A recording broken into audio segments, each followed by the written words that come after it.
With the genre of horror, you may think that the genre is dead, but I can safely say that horror is far from it. As a matter of fact, in the last 3 years, I'd say horror has become more creative than ever. The idea of modern horror may scream a modern Saw movie or The Boy 2, but the thing is, a lot of respect goes into modern horror movies. So many directors and creatives have made so many great pieces in a genre that's often laughed at. And with The Exorcist, Believer, and Five Nights at Freddy's coming out this month, it's crazy to see how big horror is becoming.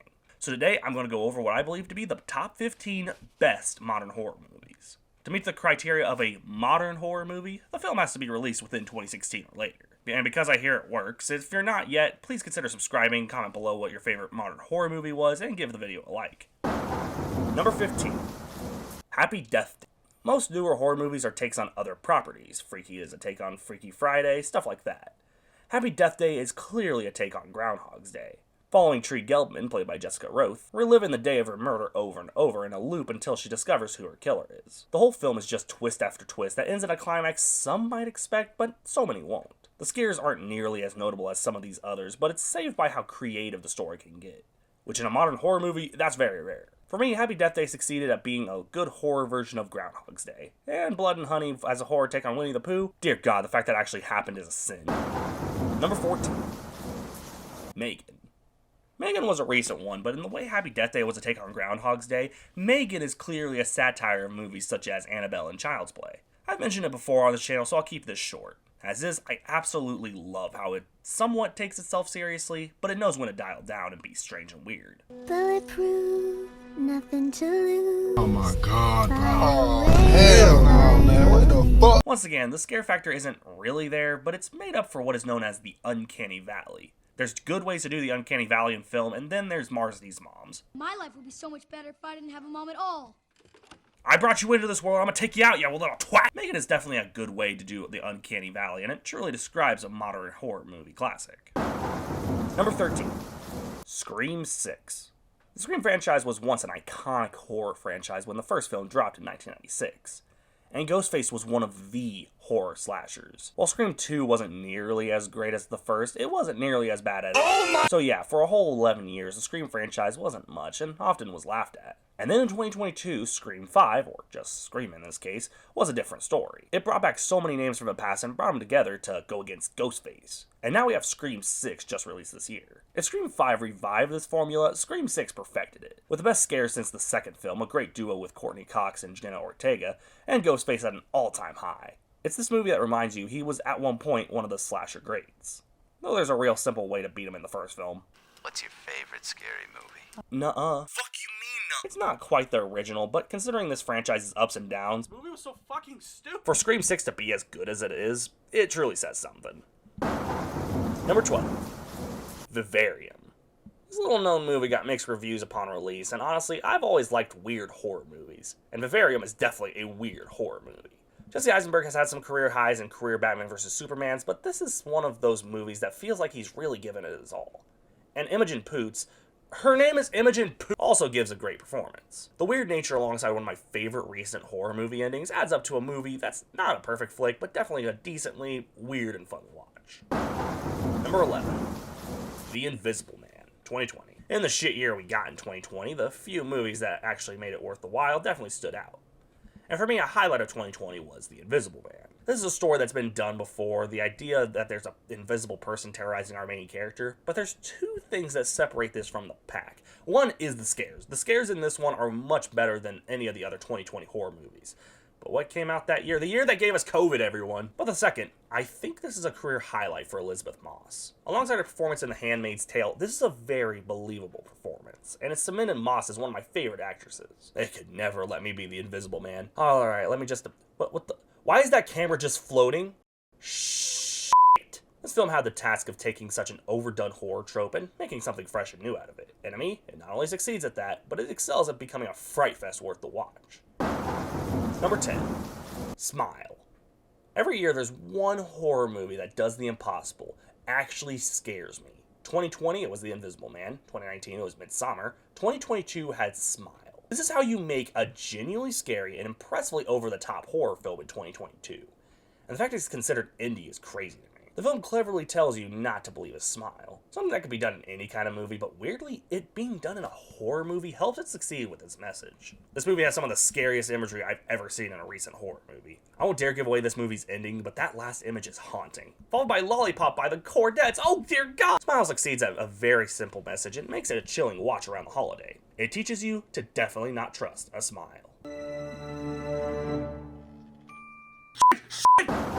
Number 9. A Quiet Place. Where most newer horror movies rely on fast and in-your-face jump scares, A Quiet Place relies on in-your-face jump scares, but the pacing is way slower and tries to jump out at you when your guard's down. Emily Blunt got some serious acclaim for her performance in this movie, and there's no secret behind that. Despite not saying much, she really captures the emotion and fear you'd expect to see from not only a regular person in this, but a mother, a wife. You really feel every bit of her fear. John Krasinski also got some acclaim for his performance, and he's fine. There's one scene in particular that made what is kind of an overshadowed performance all the more worth it. It's no secret the biggest acclaim this movie got was for its sound editing. Think about this. The smallest of sounds will alert these things. The sound editing is phenomenal, and it got the film an Oscar nomination. What ultimately sells this film is its unique sound editing. A hell of a performance from Blunt, and a scary as hell concept that helps the film escalate to a must-watch horror film. Number 8. Dr. Sleep. Honestly, I've never been the biggest Stephen King fan. That being said, like 3 of these entries are Stephen King joints. Dr. Sleep was technically a successor to The Shining, a King film that King didn't like. It got mixed reception upon release, and I personally love it.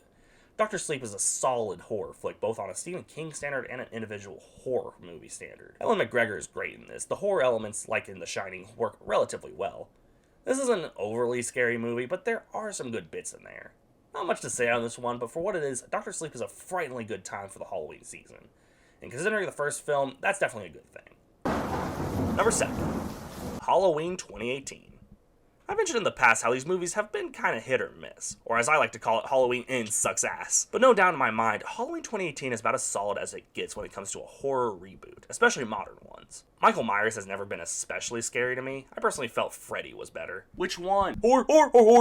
But here he's freaking scary. This is the first time in a while I felt scared for the Scream Queen Jamie Lee Curtis. And by the way, yeah, Jamie Lee Curtis was incredibly missed in this franchise, but the new characters are good too. A bit overshadowed, but at the end of the day, we get a film that might not have been an incredible horror reboot, but considering where the franchise was and where the franchise fucking ended up, Halloween 2018 is definitely worth the watch. Number 6. Geralds Game. Okay, so this one isn't technically a horror, more of a thriller, but being a Stephen King adaptation, it still has the horror elements. But part of the reason I was sort of against putting this one on the list, I didn't think that many people would even know what it was. This was a King adaptation on Netflix about a couple trying to spice up their love life. But the husband dies during these kinky antics and leaves the wife handcuffed to a bed. And that's it. That's the film.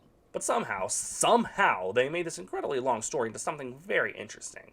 It's nice to see a Stephen King film where the threat isn't some supernatural entity or John f***ing Gacy.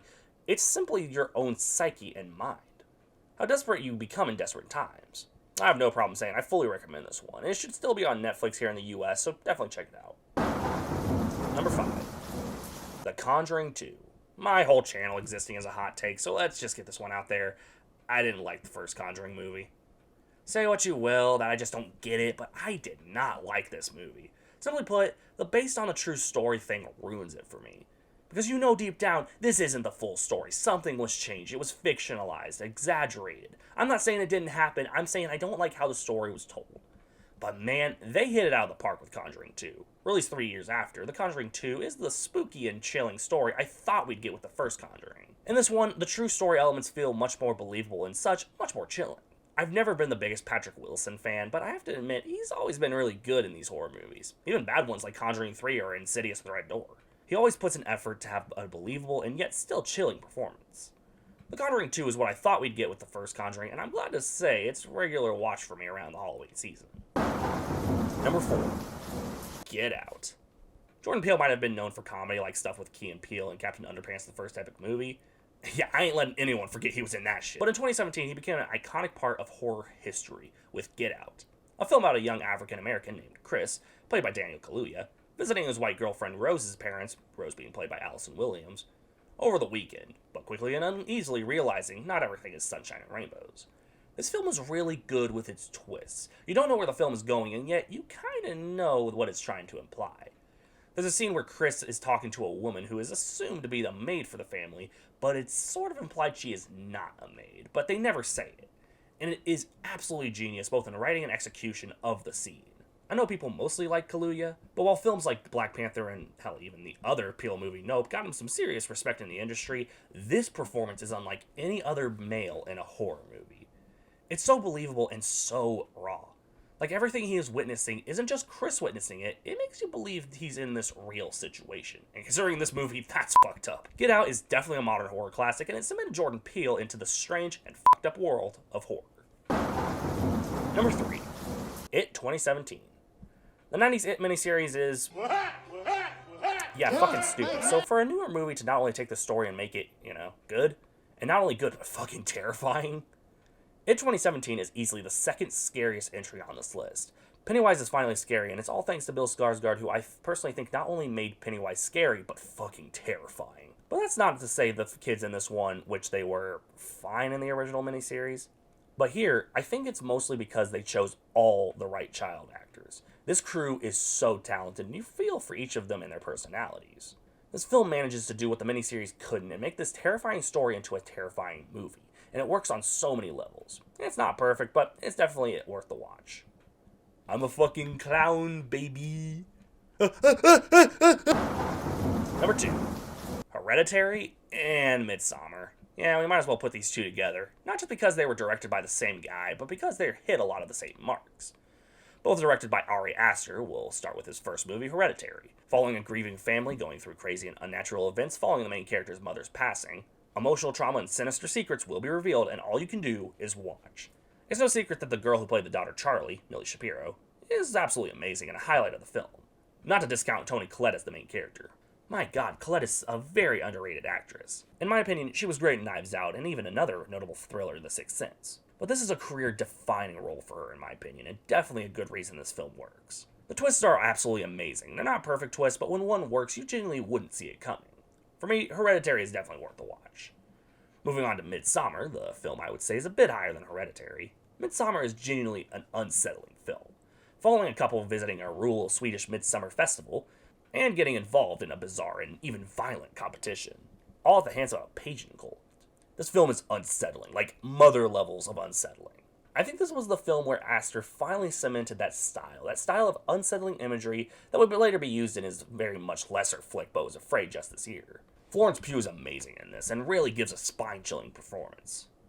Both of these movies, I'd argue, changed the game of modern-day horror. But there's one film I would say is much better, and if you can believe it, changed my outlook on the genre. Number 1. The Lighthouse. The Lighthouse is indeed my favorite modern-day horror movie. This film is so well done, simply because it captures one thing that most modern horror movies don't rely on: dread. That sense of knowing something is going to happen and there's nothing you can do about it. It also captures that sense of sanity that you know both Willem Dafoe and Robert Pattinson's characters will eventually lose, but you don't know when or how it's going to happen, and that mixes with the sense of dread I mentioned. Willem Dafoe gives one of my favorite performances from him. I know people know him from Spider-Man and like 5 Wes Anderson films, but this is one of my favorite films to feature him. That sense of losing your mind is really portrayed through Dafoe's performance. On the opposite end of the scale, Pattinson is portraying that sense of calm before the storm, and you know he will lose his sanity, but you also know he'll lose it after Dafoe. 2 separate ends of sanity portrayed by 2 very talented actors. In my opinion, there's no competition. No film changed my outlook on the genre the way The Lighthouse did, and I predict I'll be checking this one out more and more as the years go on. With that, I'm gonna take a spooky dookie on my jack-o'-lantern toilet. Thanks for guys for watching, and what the fuck is that? Oh, wait, no!